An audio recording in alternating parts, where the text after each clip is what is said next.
Tapos kung ano-ano, Diyos ko, yan pa one thing eh. Diba sabi ko, kung ano-ano ding sinasabi ni Bebang kay Shilin.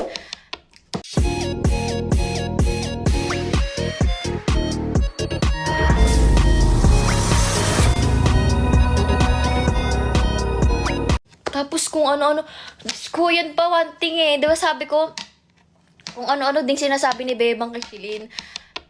Ako dyan kay Bebang, yan din yung one thing na ayaw ko eh. Kung sinasabi ko sa kanya, kung meron kang ayaw dun sa tao na yun, i-direct mo, kausapin mo direct, hindi yung kung saan-saan ka din nagsasalita. Hindi yung malalaman na lang na masama pala yung loob mo sa tao na yun.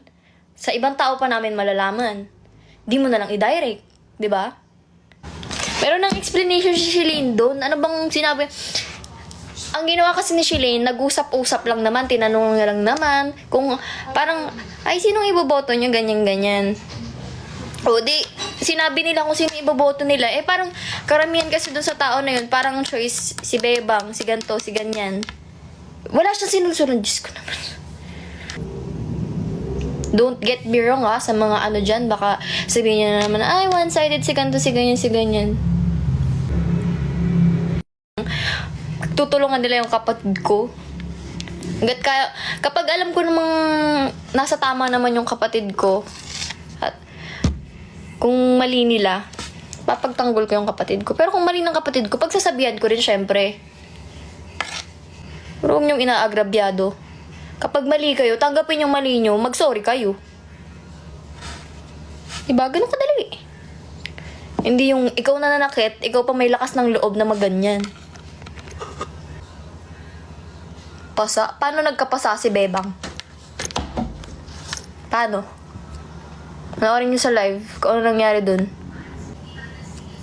Siya pa mayabang wow. Ewan ko anong nasa utak ng mga taong ganyan. Sila nanakit, sila patong may lakas ng loob. Kasi, usually kapag nanakit ka ng tao, dapat nakakonsensya ka na eh. Kasi ang laki ng damage na kinos mo dun sa tao. Kahit na meron kang sama ng loob sa tao na yun, direct mo na, pag-usapan. Diyos ko. Nag-explain si Bebang sa ibang tao, tapos nung tapos niya nang saktan si Shilin. So, paano? Tapos di niya inantay mag-explain si Shilin.